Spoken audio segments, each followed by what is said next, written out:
হাসিনাকে ফিরে পেতে ভারতের কাছে আত্মসমর্পণ বাংলাদেশের। শেখ হাসিনাকে ফিরে পেতে আশা ছাড়ছেন না বাংলাদেশ।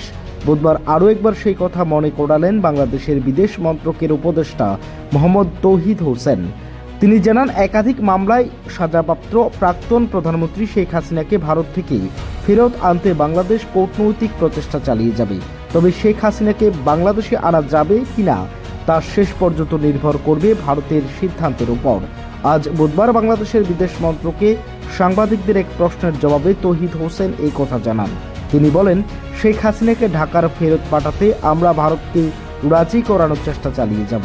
উল্লেখ্য, শনিবারে ভারতের বিদেশ মন্ত্রী এস জয়শঙ্কর জানিয়েছেন, শেখ হাসিনা বিশেষ পরিস্থিতিতে ভারতে এসেছেন।